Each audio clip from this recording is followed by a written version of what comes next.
Attack kitty.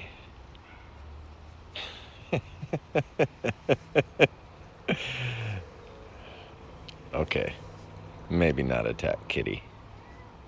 Okay, so you just bought an asparagus plant. You're probably super stoked to eat asparagus all season long, but it became a tiny tree. What? Yep, asparagus will do that. Asparagus is a perennial, so it'll keep popping up year after year. But the first couple years after you plant it, it doesn't have enough energy to produce enough asparagus for you to enjoy. So it branches out pretty fast. When it first starts growing, asparagus looks like this, just a bunch of stems sticking out of the ground. But as it gets older, it gets taller and branches out. You can see the little branches forming on this one. Let's say it's been 3 years after you've planted your asparagus and you're super stoked to start harvesting. There are a few things to remember so your plant stays healthy and you have asparagus for years to come. When your asparagus gets this tall, leave it alone because there's a lot of energy going into this shoot to create branches just like the one behind me. But this asparagus is a perfect height. When you harvest asparagus, make sure to cut it as close to the ground as possible so a lot of energy is saved in the root ball. You can see that this asparagus was cut too high.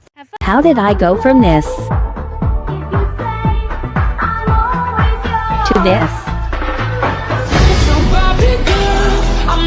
Do you have tomato plants wilting and dying for apparently no reason? We do.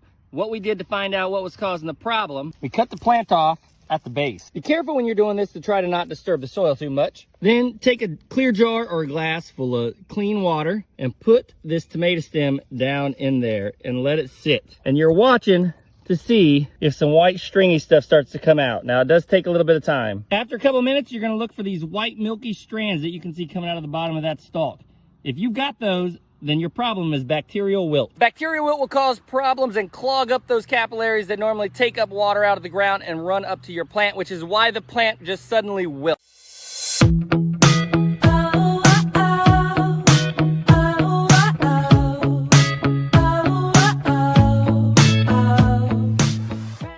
And it's super easy. Based on how big you want the garden bed to be, clear away any grass or weeds. Now grab these planter blocks, which basically have 2-inch slots so you can slide in pieces of wood. This bed is 2 foot by 6 foot and you can also double it up.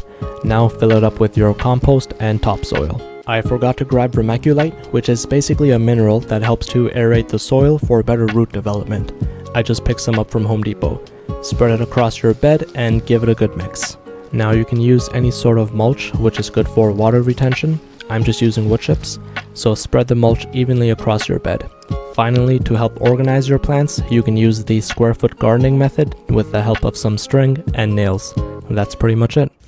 A ton of you guys have asked to see my raised garden beds, and by a ton of you, I mean absolutely no one. But I'm really excited about these. My brother-in-law made this for me. This will be my first year gardening, and I'm really excited, so wish me luck. This is my backyard. The area in question is behind the dark fence. I do not own that area, neither does anyone else who lives on this block. It's owned by the city. My next door neighbors have been gardening in it for over 10 years with no problems. Yesterday, I'm out there and the woman in my previous 2 videos comes up behind me screaming, yelling, flailing her arms, telling me I can't do that.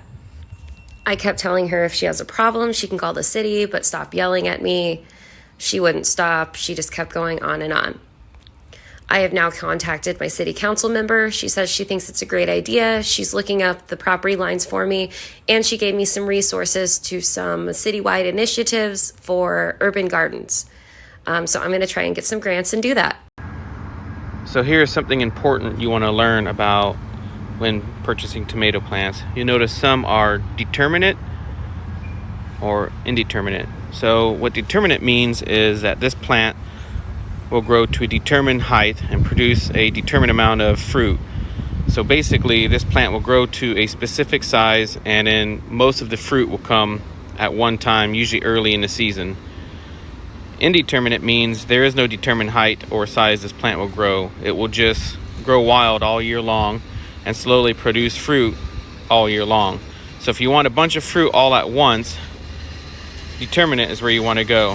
If you want your tomato to plant or produce fruit slowly all summer long, then indeterminate is where you want to go. That's the basic difference. So just kind of remember, determinate means determinate height and determinate fruit set. Indeterminate means there's no determined height or fruit set.